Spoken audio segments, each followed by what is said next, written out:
Ciao a tutti amici di Un Sorriso in Più Family, sono sempre io, Angelica, e oggi vi leggerò una nuova storia che si intitola Il vecchio ciliegio. Mi trovavo in un grande giardino in cui c'erano tanti alberi, una fattoria con un pollaio e un porcile con tanti maialini. Mi piaceva tanto guardare quei maialini, li vedevo così strani, con quella pelle così rosa, quei peli così bianchi, quella coda così piccola e attorcigliata e quel grugnito che sentivo di continuo. Com'era bello stare lì all'aperto e guardare tutte quelle meraviglie del creato. Quello che più mi colpì, però, fu un vecchio albero di ciliegie.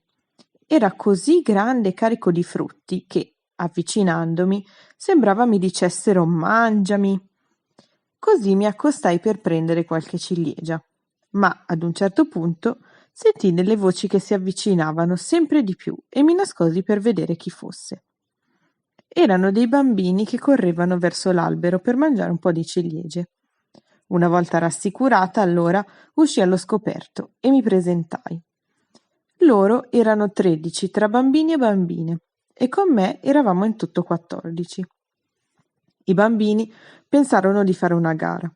Chi di loro fosse arrivato in cima al ciliegio sarebbe diventato il capo del gruppo.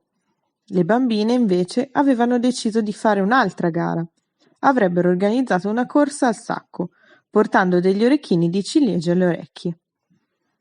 Chi fosse arrivato al traguardo con più orecchini perfettamente integri avrebbe vinto un grande cesto di ciliegie. Alcune bambine del gruppo fermavano il gioco quando le ciliegie dei loro orecchini cadevano. Una di loro contava quante ciliegie avevano ancora alle orecchie e quante ciliegie erano cadute. Contava dicendo: se noi siamo 8 bambine e ognuna ha 2 orecchini di 2 ciliegie ciascuno, quante ciliegie ci sono in tutto? In tutto ci sono 32 ciliegie, ma se Maria ha perso 3 ciliegie, Marta ne ha perse 2, Giorgia ne ha persa 1 e Stefania 0, quante ciliegie sono rimaste? Basta, disse poi un'altra bambina, io voglio giocare. Le altre allora decisero di non fermare più il gioco e arrivare fino al traguardo senza interruzioni.